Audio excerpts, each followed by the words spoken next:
ఈ ముష్కర మూకలు చాలా దాడులు చేసాయి. మన ఈ ఆలయాలను ధ్వంసం చేయడానికి ఎన్నో విశ్వ ప్రయత్నాలు చేశారు. కానీ ఒక్క తిరుమల ఆలయం మీద మాత్రం ఏ ముష్కరుడు కూడా దాడి చేయడానికి సాహసించాలి. ఈవెన్ బ్రిటిష్ వాళ్ళు కూడా భయపడ్డారు. ఎందుకు అట్లా? బ్రిటిష్ వాళ్ళు ఆ ఆలయాన్ని సోర్స్ ఆఫ్ ఇన్కమ్గా యూజ్ చేసుకున్నారు. అచ్చా అచ్చా, ఓకే.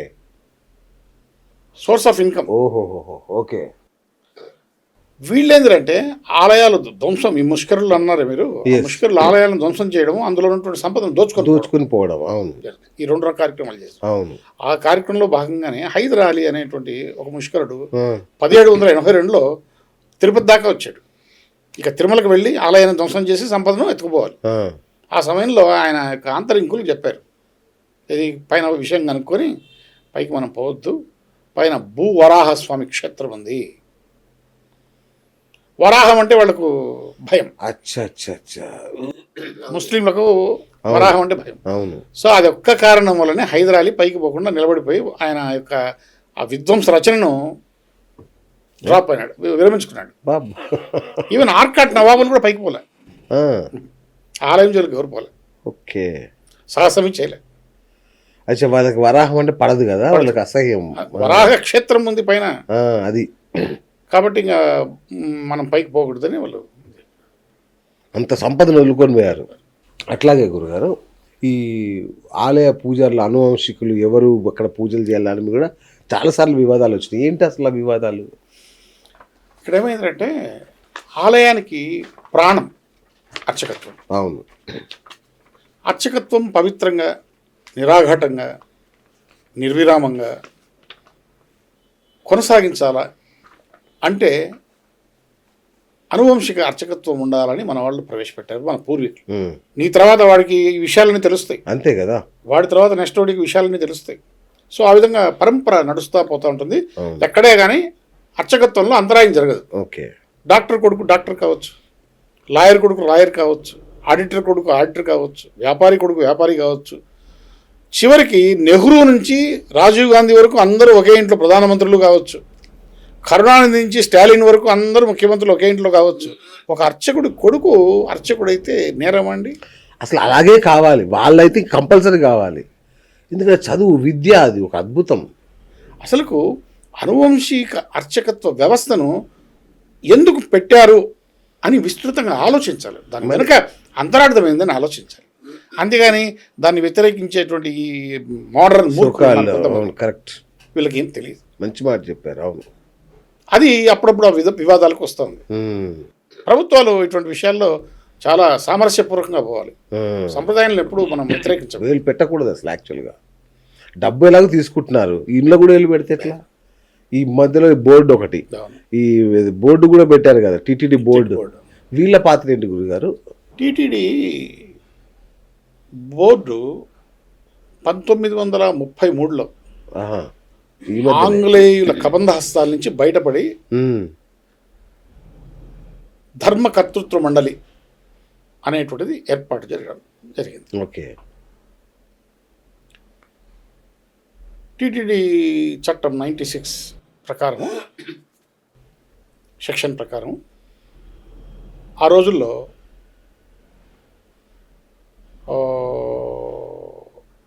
దాదాపు 5 సంవత్సరాలు వాళ్ళ యొక్క పీరియడ్ ఉంది, ఇది బోర్డు మెంబర్ల పీరియడ్. తర్వాత బోర్డు మెంబర్ల సంఖ్య పెరుగుతూ బోర్డు మెంబర్ల యొక్క పీరియడ్ తగ్గుతూ వచ్చింది. అది 5 నుంచి 2కు తగ్గింది. ఇది 10 నుంచి 15కి వెళ్ళిపోయింది. ఏది? బోర్డు మెంబర్ల సంఖ్య. రైట్. ఇప్పుడు ప్రస్తుతానికి 15 మంది బోర్డు మెంబర్లు ఉన్నారు. ఇంకా పట్టుబడి ఎవరికి ఇష్టమైతే వాళ్ళు పెంచుకోవచ్చు, మనం ఏం చేయలేం. ఎవరు ఆలోచించింది ఒక చిన్న ప్రాబ్లం ఉంది. ఏంటంటే 4 ఎక్స్ అఫిషియో సభ్యులు ఉండాలి. ఓకే, ఆ 4 ఎక్స్ అఫిషియో సభ్యులు బోర్డులో ఎవరు? ఒకరు ప్రిన్సిపల్ సెక్రటరీ, రెవెన్యూలో ఎండోమెంట్స్. అచ్చా, okay. 2 endowment commissioner. 3 TUDA chairman. 4 TTD EO. ఈ నలుగురు ఎక్స్ అఫిషియో మెంబర్లు.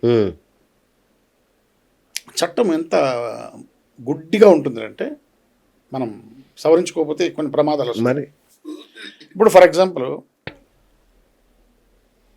ఒక ప్రిన్సిపల్ సెక్రటరీ రెవెన్యూకు ముస్లిం వచ్చాడు లేదా క్రిస్టియన్ వచ్చాడు, అతను ఎక్స్ అఫిషియో సభ్యుడు అవుతాడు కదా. అయితే ఏమవుతుంది, బోర్డులో కూర్చుంటాడు, మరి ఓటింగ్లో పాల్గొంటాడు, ప్రమాదం జరగదు. చాలా పెద్ద ప్రమాదం కదా గురు. సరే, ఒక వ్యక్తి థోడా చైర్మన్ ఒక ముస్లిం కావచ్చు, లేకపోతే కూడా క్రిస్టియన్ కావచ్చు, నువ్వు ఆపలేవు. మరి ఆపడానికి రూల్ లేదు. అది ప్రజాస్వామ్య ప్రక్రియ, అది హిందువే తుడా చైర్మన్ ఉండాలని ఎక్కడ రాసుకోలేదు. రాసుకోవాలా? ప్రిన్సిపల్ సెక్రటరీ రెవెన్యూ హిందువే ఉండాలని రాసుకోలే. ఈ సమస్యను ఇట్లా వదిలేస్తే రేపు ఎప్పుడో ఒకసారి ఏదో ఒక ప్రభుత్వము ఈ మైనారిటీ ఓట్ల కోసము కొన్ని ప్రాబ్లమ్స్ క్రియేట్ చేసి ఇట్లా చేసి హిందుత్వాన్ని, సనాతన ధర్మాన్ని అవమానించడానికి కూడా కొన్ని ప్రయత్నాలు జరుగుతాయి. జరిగినాయి కదా గురుగారు. మొన్న ముంతాజ్ హోటల్ పేరుతో ఎంత హడావుడి చేశారు. జరిగే అవకాశాలు ఉంది, ప్రమాదాలు జరుగుతున్నాయి. అట్లాగే చాలా మంది క్రిస్టియన్ ఉద్యోగులు అక్కడ అన్యమతస్తులు ఉండడం, ఇట్లాంటి ఎన్ని గుర్తించారు. కానీ ఇంతవరకు వాళ్ళని ఏం చేశారు, వాళ్ళ మీద యాక్షన్ తీసుకున్నారు తెలియడం లేదు. తీసుకోలే. గుర్తించారు, ఇంతమంది ఉన్నారని ప్రకటించారు. కాదు గురుగారు, నాకు ఇంకా ఒక ఇప్పటికీ ఆశ్చర్యం వేస్తుంది ఏంటంటే, ఇంత గొప్ప ఆలయం మఠాలు పీఠాల ఆధ్వర్యంలో కదా నడవాలి. ఈ ఎవరెవరు వచ్చి రాజకీయ నాయకులు వీళ్ళు వచ్చి నడపడం ఏంటి ఆలయాన్ని? మీకు ఒక చిన్న విషయం మనవి చేసుకుంటాను. 1999లో అప్పటి కీర్తిశేషులు స్వర్గీయ ఎన్టీ రామారావు గారు ముఖ్యమంత్రిగా ఉన్నటువంటి సమయంలో త్రిదండి చిన్నజీఆర్ స్వామి అనేటువంటి వ్యక్తిని ఈ ధర్మకర్తృత్వం అంటే పీఠాధిపతిని బోర్డులో పెట్టారు. సూపర్. దాని తర్వాత ఇంతవరకు పీఠాధిపతులను బోర్డులో నియమించినటువంటి దాఖలాలు లేవు. ఎంత అన్యాయం అండి అసలు. వాళ్ళకి పాత్ర ఉండదా? అసలు వాళ్ళే కదా నిర్ణయించేదే, వాళ్ళు కదా ధర్మాన్ని కాపాడేది, వాళ్ళు కదా చాలా బాధేస్తుంది. ధర్మ ప్రచారకులు వాళ్ళు కదా. మొన్న ఒక ఫోన్ వచ్చింది మా ఫ్రెండ్కి, మీరు ఈయన దగ్గర టికెట్లు బ్లాక్లో కొన్నారని విన్నాను. అది ఒక బోర్డు మెంబర్ మీద ఎంక్వైరీ నడుస్తుంది. ఏం బోర్డు మెంబర్లు అండి? బ్లాక్లో కదా, బ్లాక్లో టికెట్లు అమ్ముకునే వాళ్ళకు బోర్డు మెంబర్లు ఏంటండి?